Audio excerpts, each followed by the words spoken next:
Hi, and welcome to the Boat Princess podcast. My name is Nikki Vo, and I'm your host. I'm a boat owner, a marinas owner, an international conference presenter, and a huge advocate for boating. I'm sharing the stories from every nook of the boating industry with the intention of encouraging more women to join me and for more women to get behind the helm too. I want to share the experience and opportunities of boating, of the boating industry, and I want you to join me as I bring the conversations and answer all the questions you've had. Boating is not just for the glamorous and rich and famous. It's full of beautiful and interesting people making the most of our natural environment and getting out there enjoying the waterways. So let's let off the lines, take over the helm, and escape to the world of boating.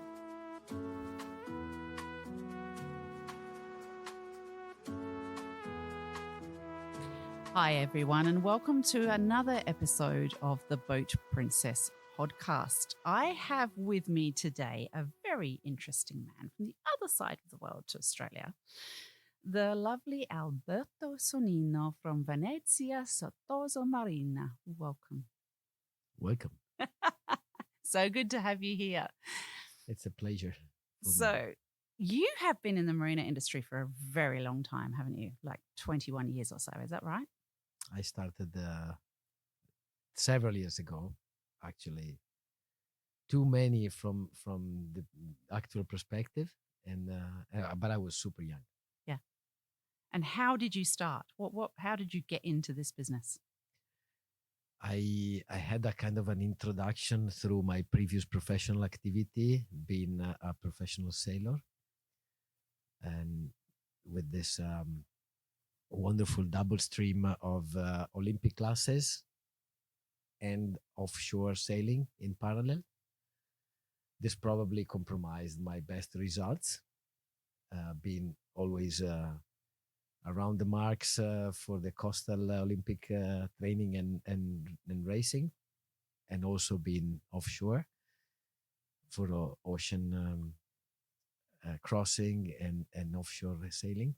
But on the other side, I had the opportunity of seeing really wonderful places and experience incredible situations, including visiting coastal infrastructure and marinas. And this was my only feedback, because I don't have a yachting family history. Okay. So my family is not in yachting, and I was not doing the ordinary experience of a kid sailing in or cruising on holiday with the parents' boat. My sailing approach has been completely autonomous. Yep. Through friends when I was relatively almost adult, let's say teenager. Yep. So I missed the very childhood on board. It was my choice, so I was quite motivated. And this brought me quite quickly to sailing regattas, multi-hull sailing in a very dynamic moment, and then to the Olympic classes, and then to the multi-hull offshore sailing. That's why I experienced the yachting industry from the sailing point of view. And I had a strange opportunity to participate to a feasibility study developed for the challenge of developing yachting in this historical city of Venice. Mm-hmm. Because most of the city managers were finally understanding that Venice was losing one of its historical assets, like the maritime heritage and maritime culture. Yeah. And I've been part of a group, like a think tank for yachting industry, job opportunity, and urban regeneration. Wow. Of abandoned public areas in the lagoon of Venice. Oh, okay.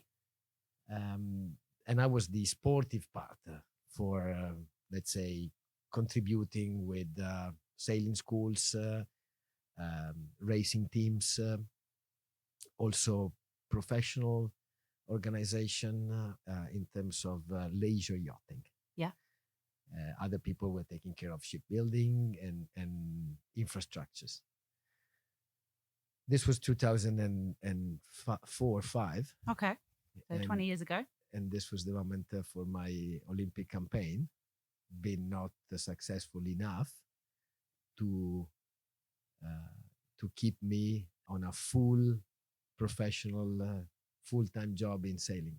Okay. So that's why at the end of the day, I started inquiring more and more these possibilities. And long story short, I founded a small company, a startup, Yeah. taking care of a piece of Venice, actually, Yes. an island, 24 hectares of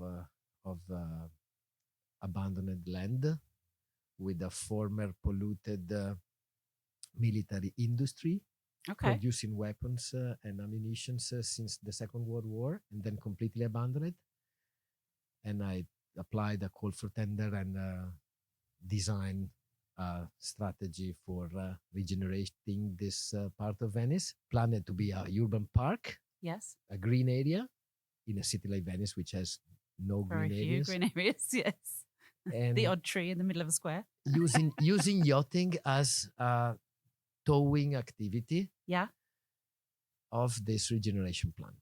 So the approach has been quite unusual because yachting has not been added to a real estate development, but been used for starting a regeneration plan, Yeah. which also includes a lot of landscaping, some agriculture, some outdoor spaces for public uses, several buildings Yeah. to be destroyed and rebuilt, and some others to be restored. An archaeological area, everything inside a very unique environmental site, Yeah. which is part of a UNESCO protected site, Wow. So which some is real the challenges. which is the Laguna of Venice. Yeah. And it has been quite challenging to start because really everybody in the world knows Venice Yes. as a cultural and tourist destination, but really few people knows Venice as a yachting destination. Yeah. So the challenge, still actual, is to set Venice in the radar of boat owners and yachting passionate to come to Venice with their own boat, or to come to Venice to charter a boat and to enjoy Venice and its lagoon from the water perspective. Yeah. Which can be rowing, sailing, motorboating, electric boating, can be fishing, can be sailing regattas, or simply enjoy a cruise around the lagoon.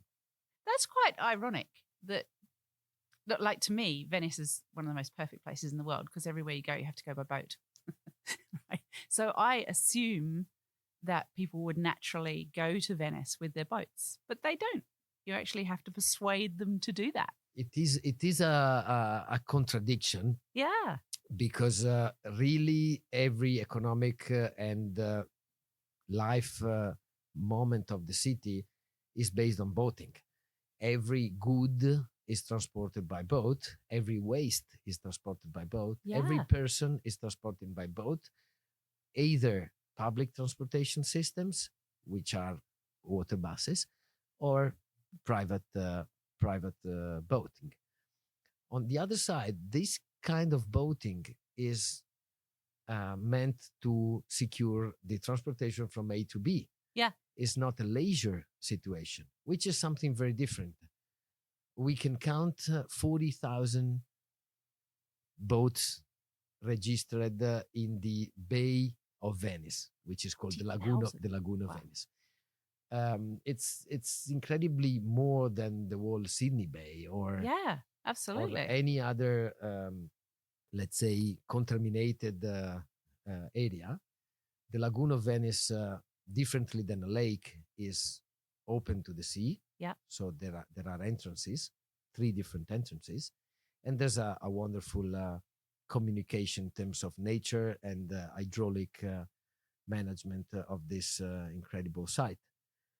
On on one side, this professional and let's say daily life boating is a fantastic window and a laboratory for new technology in yachting, Yeah. because Venice is an environmental protected site, and the fleet of this professional transportation is still very old and need to really apply the transition to new technology. This not only means powertrains and low emission engines, but also water lines in order to reduce the noise Yeah. and the wave, let's say wave pollution, the wave effect, Yeah. which compromise both the nature and the monuments of the city.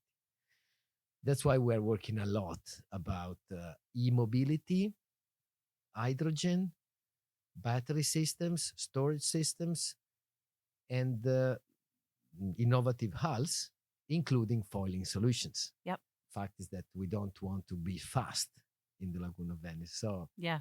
last challenge is to foil at low speed Oh, yeah. without producing waves Yeah. and without producing pollution and Yeah. noise. Yeah. From the leisure point of view, I would say we are only at the very beginning.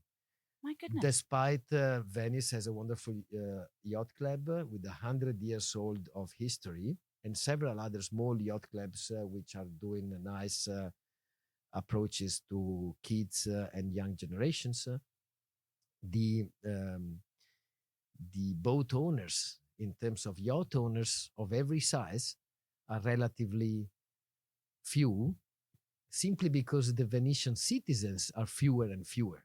And touristic impact, the massive tourism impact, is also producing a decrease of number of citizens, Yes, I've heard that. despite the tourist numbers increasing. Yeah. This literally decreased the boat owners and need to be compensated with foreign people and international boaters to keep their boat in Venice, Yes. as they can keep the boat in Sardinia or in Croatia or in the Caribbean, and been using their boat as a pied à terre, leaving their yacht as a floating accommodation in town, enjoying the city and the lagoon all over the year. Yep. Sailing also in wintertime because of the protected the tidal waters. I love Venice in winter, I must say. And in the meanwhile, they can also enjoy Croatia as for the summer cruising, which, in my opinion, is more part of our playground, despite being considered a competitor from some colleagues. Yeah. I do think Croatia is part of the reason to keep your boat in Venice and enjoy the wonderful crystal water of the eastern side of the Adriatic Sea. Yeah. All those reasons brought us, or myself and my team, to promote events in town, mainly sports events, but most of the time also cultural events linked to the Biennale Art and Architecture, but also dance, theater, music, and the movie festival, which is super known, trying to merge the yachting opportunities of the city and the water economy together with the glamour and historical image and brand of the city of Venice. Yeah. It has been a wonderful experience to welcome and organize the America's Cup World Series in 2011 and 12. This was quite a massive event for the city of Venice. Yeah. But also some yearly regattas and special occasions, sometimes pieces of art in the water or floating installations or also set of films, as we did with Casino Royale for James Bond filming. Did you? Were you in that? I did the maritime coordinator of that experience. Did you? Together with several others experience with big international film productions. Yeah. That would have been so much fun. Last one has been fantastic with Julian Schnabel on a film with several super actors like Al Pacino and Joe Pesci and several other super American stars. Yeah. and at the end of the day, promoting the city as being, let's say, used, but on a smart and respectable uh, point of view. Yeah. And The there's the last big challenge, sail event, isn't there?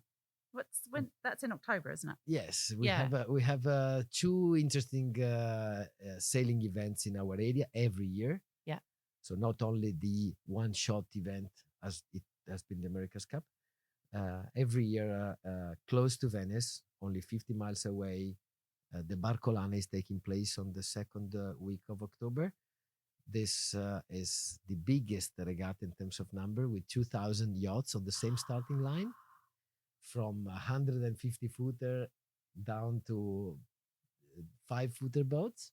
That must be so good to see. And it is a fantastic experience with the wonderful city of Trieste, welcoming boaters and sailing passionate, and merging the yachting community with the local citizens. Yeah. And I think this is fantastic for our industry, because it attracts people that normally are not sailing, and touching the boats, looking the boats, enjoying the village, listen the music the whole week before, into a very yachting moment. And this also regards several messages in terms of sustainability in yachting and in boating in general. The weekend after, the same fleet, actually a part of this huge fleet of sailing yachts, is coming to Venice for a kind of a second regatta on the third weekend of October. And this has two legs, two moments. On Saturday, sailing super yacht regatta with 15 sailing yachts above 80 footers, sailing in front of San Marco Square in a very suggestive, in a very wow landscape and backdrop. And they are associated with the high upper scale hotels of Venice. So every boat is associated to a 5 luxury hotel. And on the Sunday, a fleet regatta with hundreds of boats is more a popular event, starting on the open sea, sailing across the entrance of the lagoon, and arriving in front of San Marco Square with a wonderful wonderful pictures every year. How spectacular. Next year, we will have the honor of placing the World Marinas Conference by ICOMIA in between those two events. Oh, fantastic. So from Wednesday to Friday of October 15, 17, 2025. Yeah. So after the Barcolana in Trieste, the biggest regatta in the world, and before the weekend of sailing in Venice, we will host the ICOMIA World Marinas Conference. That I do think it's one of the most interesting B2B technical and professional events for our community of marina managers, marina owners, and supply chain connected with the marine infrastructures. I agree. It's a great event. Good coffee is what gets me going for the day, and I'm sure it does you too. So if you're looking for a really good coffee, looking over the boats and the water, then may I suggest Waterside Bistro at Empire Marina Bobbin Head, and of course, Bobbin Head, literally on top of the North Shore. This incredible location feels like it's miles from anywhere, and yet it is only a 5-minute drive from North Turramurra. Look forward to seeing you there. For more details, go to watersidebistro.com.au. And so you've been involved in ICOMIA for a while, haven't you? Tell us what ICOMIA is first, for those that don't know. It's the International Council of Marine Industry Associations, correct? In practice, I feel, as an operator, I feel ICOMIA being the entity coordinating the different yachting industry of the single countries of the world. Yes. Giving a global vision, not only for boat building, but also for marine infrastructure. Yeah. I think it is the table on which every marina operator and yachting association need to be for being updated, for sharing the problems, for having common solutions, planning the future, and benchmarking different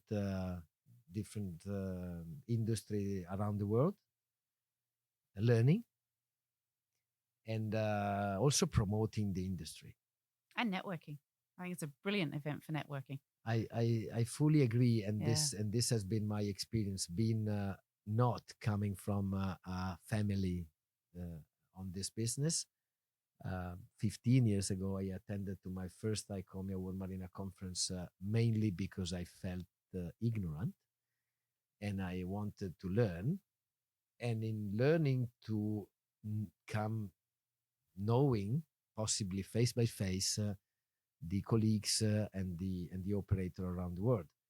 And after 6 edition of maybe 7 edition of the ICOMIA World Marina Conference, I every time took home wonderful lessons, case histories, best practices, and friendship with the several operators all around the world. Mm. I also appreciated this networking attitude, which is not only this during the days of the conference, but it keep on before and after in terms of new project or advising or simply being in contact. And I can say I feel privileged living in Venice because sooner or later, every colleague and every friend is passing by. Yeah. Because of Venice is quite central in the world. It's quite well connected through an international great airport and also by train or by road and sometimes by the sea. So in a way or another, I feel this logistics and attractiveness of the city of Venice gives reasons for all the delegates and potentially exhibitors and sponsors during the conference to attend the event, which is the same reason that allow me to welcome friends either in my house or in the accommodation of our marina or with their boat at least 5 to 8 times per year. Yeah. I have friends coming from Australia, from the States, from Northern Europe, sometimes from South America or Africa or Asia, coming by and saying, I'm passing to Venice, or maybe I have an appointment in London. What do you think if I take a flight and I spend a couple of days or a weekend? Are you alone or with the family? This time I'm alone, but next time I come back with my family. Or my son is passing with the friends in Venice. They are visiting Biennale or they're going to the movie festival. What about if I come there and we have a dinner together? The centrality and the interest of being in Venice allowed me to keep a wonderful community of friends, mostly coming from yachting and sailing. Despite I'm not traveling and sailing as I was doing 20 years ago, so I was going to friends. Yes. Now mostly friends are coming to are coming to me, and I'm proud that the small marina I arranged in the meantime is now able to host several boats and several people. Before we go on from there, you have to know something. The time that Darren, my husband, came to you, and you took him out to dinner at a restaurant, and you said, "So we're going to dinner," and you pulled up your beautiful. It's a Riva, isn't it? Yes. So you pulled up your beautiful Riva to take him to a restaurant at night through the canals, and he said, "I felt like I was in a James Bond movie." This is similar when Joe came last week. Yeah.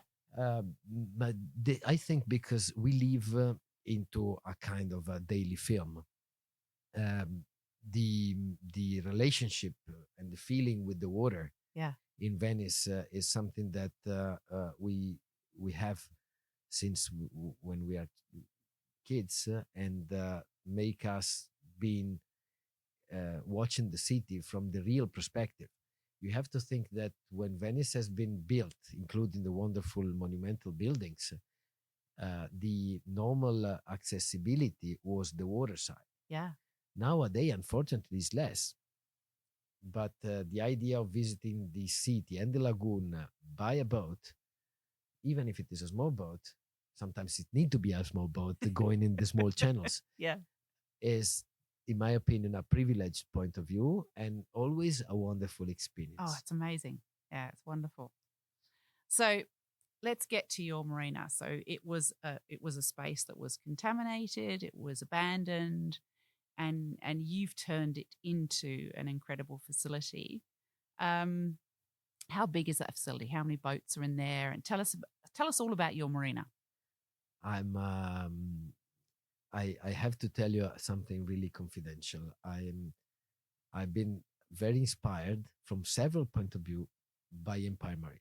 Oh, And when you see the layout of our marina, which has been designed accordingly to the morphology of the site, yes, because we didn't have the chance of designing from scratch as you normally do in the middle of the sea or on a normal coastal marina. You just design the breakwater and then the layout of your berth inside. yeah, You can decide make it round or square, long or short, different sizes. But designing a marina from scratch on a green field is something that is completely the opposite as what I've been obliged to do inside a protected environmental site with very several restrictions from the sediment point of view, yeah, in terms of draft and dredging, to the landscape restrictions, the environmental compensation and mitigation of flora and fauna. We had to rebuild completely a marshal, an artificial marshal, yeah. and nobody was really believing this was the environmental compensation. After 15 years, we have irons and an incredible reproduction area of birds, Oh, fantastic. including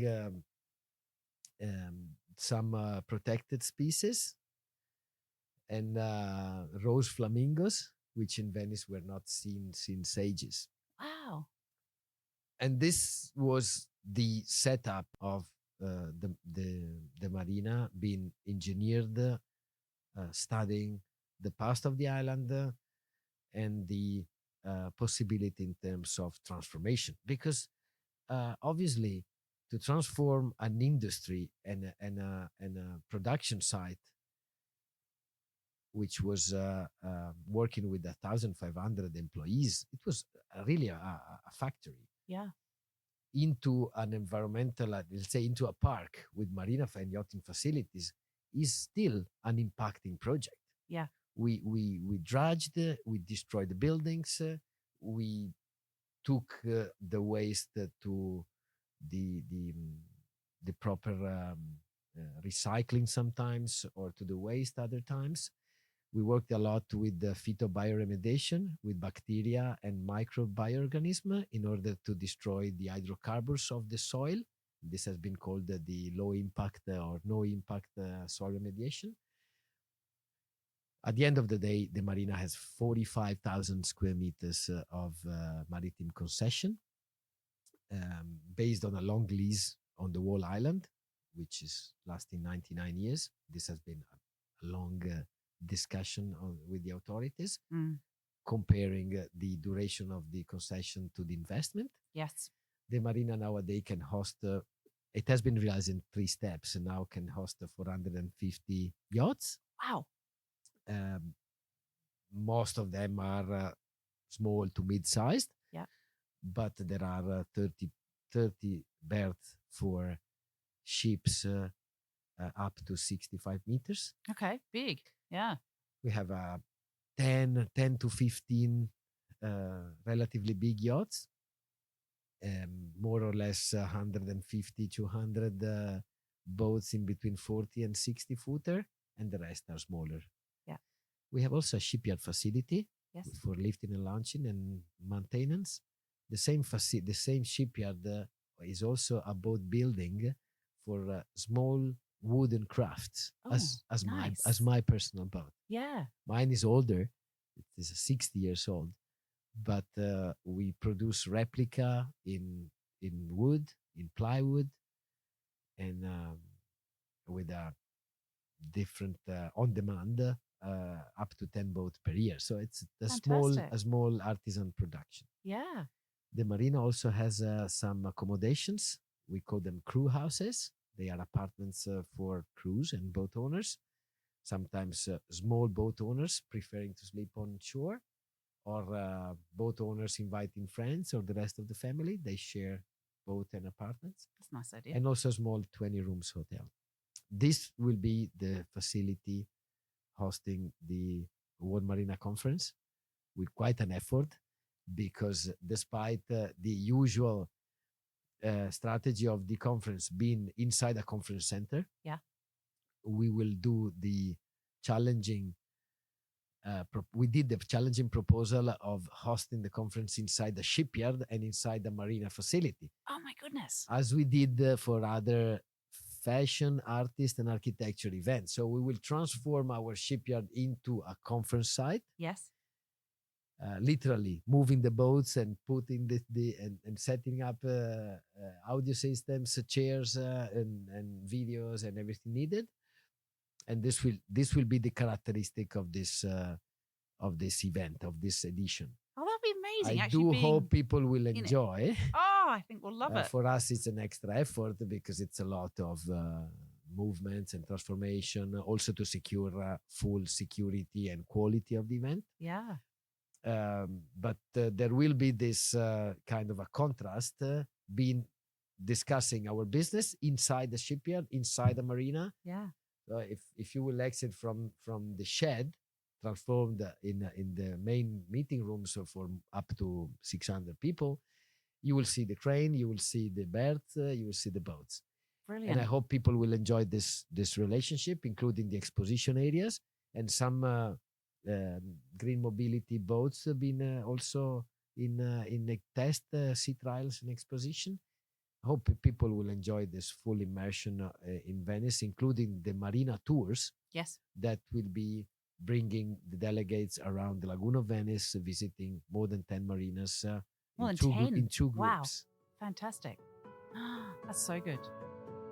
At Empire Marinas, we're family owned and we care about your boat. That's why we always have full hard stand facilities on site so that we can save you time, money, and give you the greatest expertise on taking care of your boat. We are here for you, your boat, and a great boating lifestyle. To bring your boat to Empire Marinas, simply contact us at empiremarinas.com.au and we'll see you on the water soon. And I'm guessing as well, because I've been lucky enough to be to a number of ICOMIA conferences, and every time we go somewhere, they really show off. I mean, for me, one of the really memorable ones was the one that Stavros organized in Athens, and the incredible events that we did there at the museum overlooking the Pantheon, and just incredible locations, and that the average person that goes to those locations doesn't get to experience. So I'm guessing you've organized some amazing things in Venice too. Would that be right? Unfortunately, 3 days, or let's say 2.5 days, are never enough. Yeah. That's why we added a welcome cocktail the day before. We also proposed some, let's say, extra additional moment to share Venice and the lagoon from a non-ordinary perspective, because we do think almost everybody came to Venice once in his life. Yes.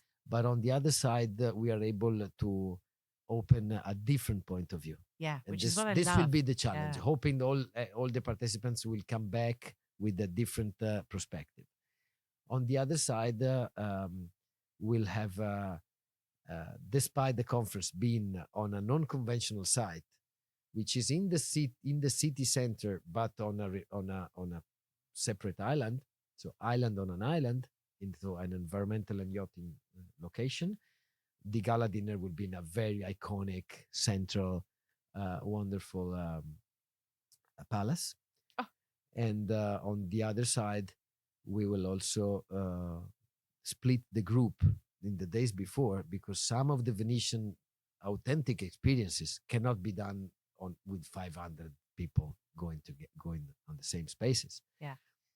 One of the technical visit that actually nobody can normally do is to the innovative system which is closing the water of the open sea to the lagoon Oh, okay. and saving Venice from sea level rise, at least for the next 100 years.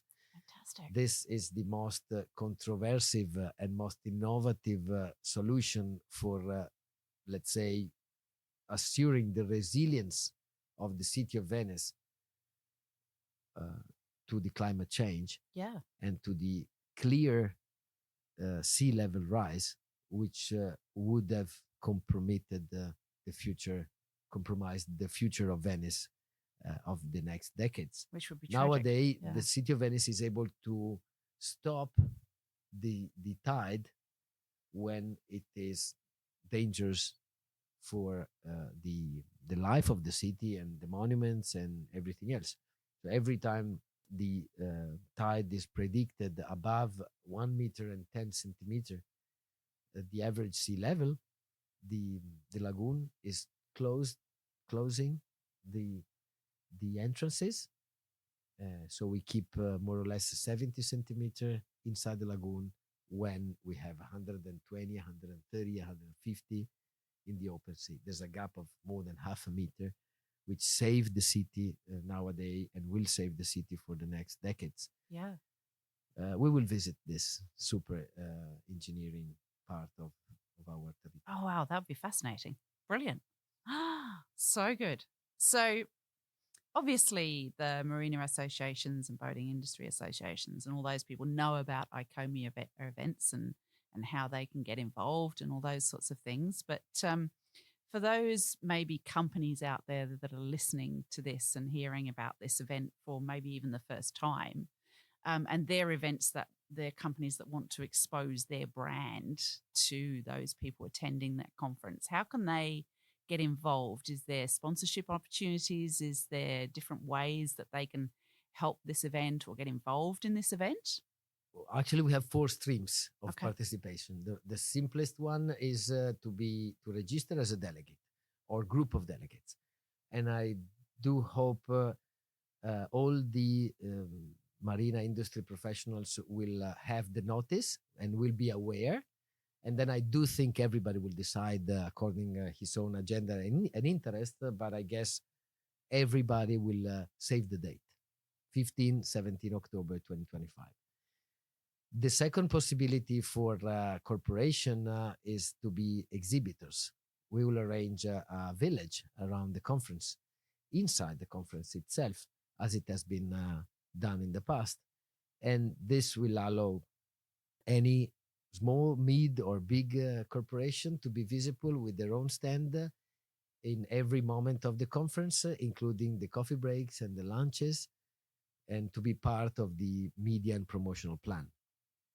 The third possibility is to be a sponsor of the event, which has been historically one of the very interesting possibility for the conference.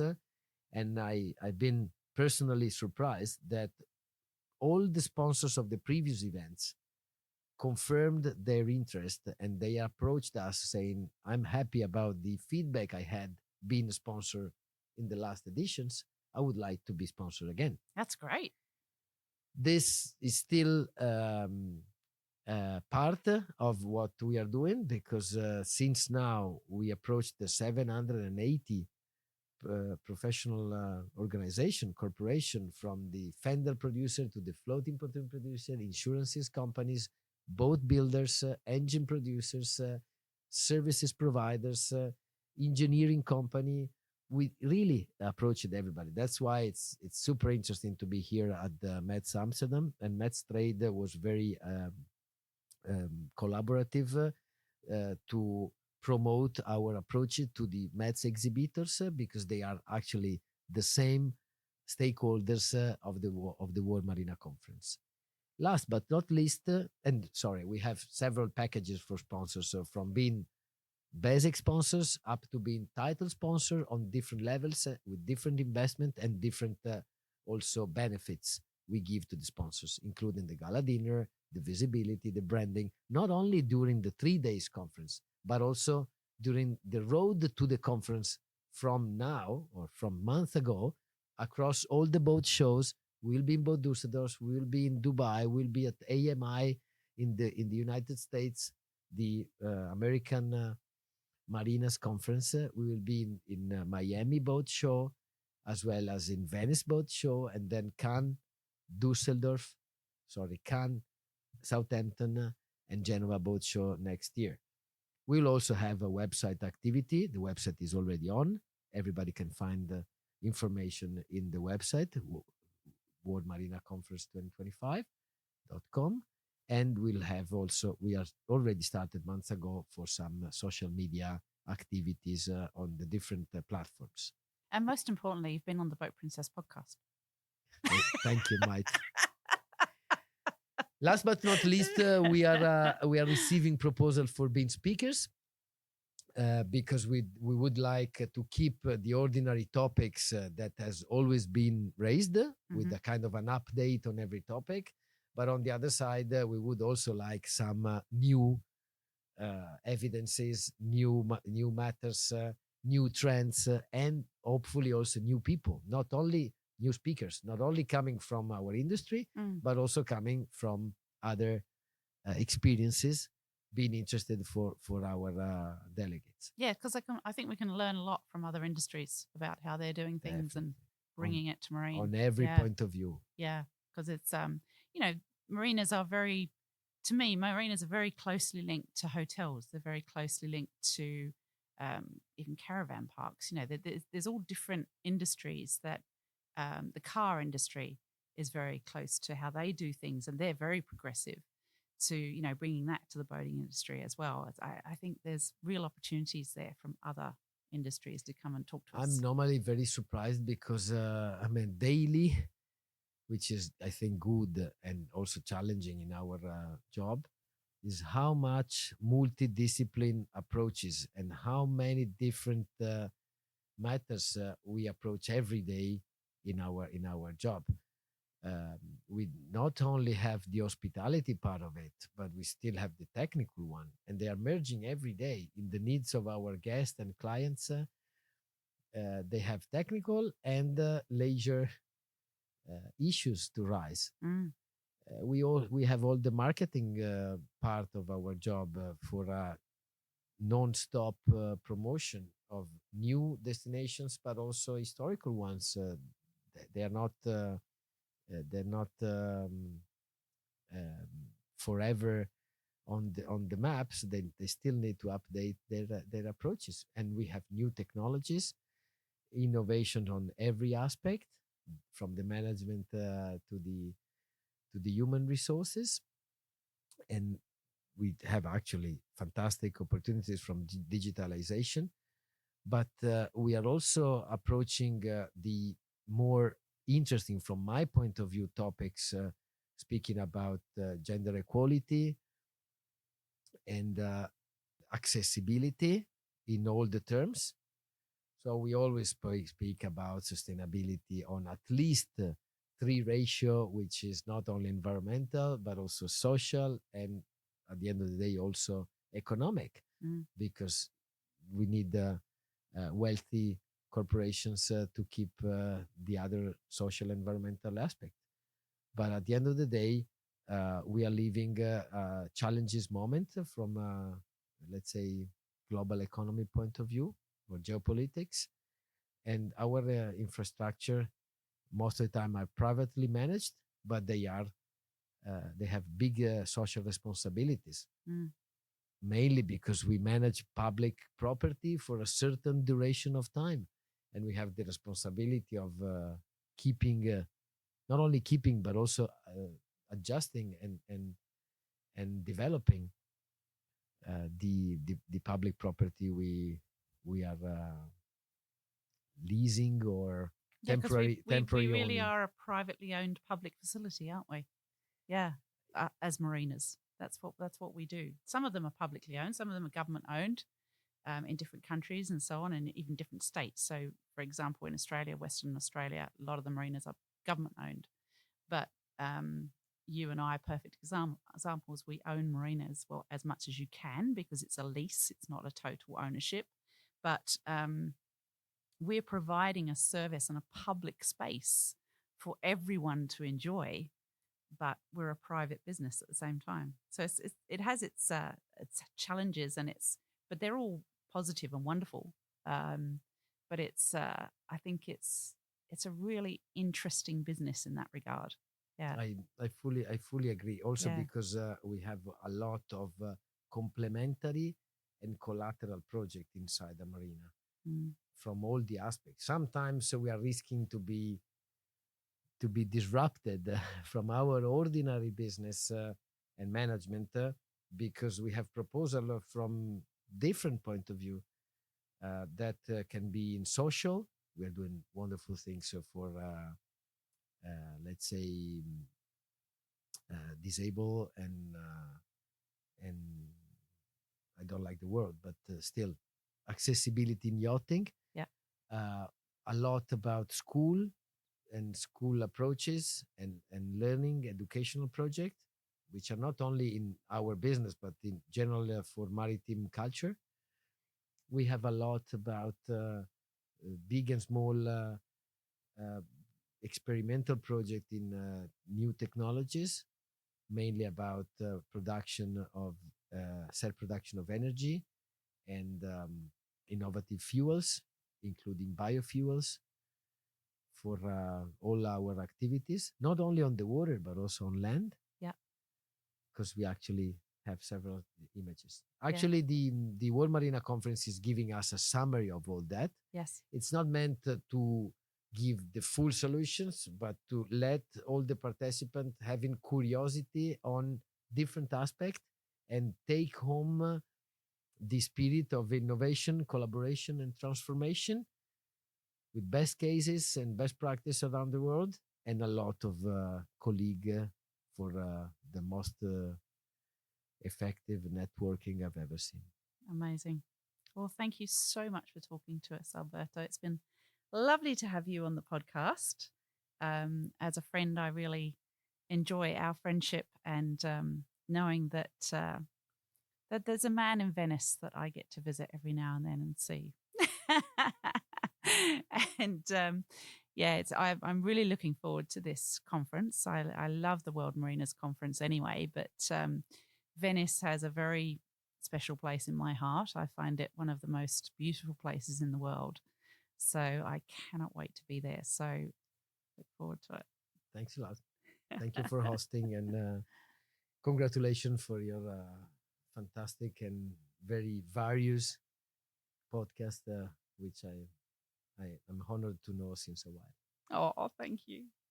So for those of you looking for further information on this event, simply go to worldmarinasconference.com and you'll find all the info there. Make sure you lock in your diaries 15 to 17 October 2025. But as Alberto very kindly suggested, I'd lock in the whole week and go to all those amazing events around it as well. Can't wait to see you all there, and we'll see you on the water soon.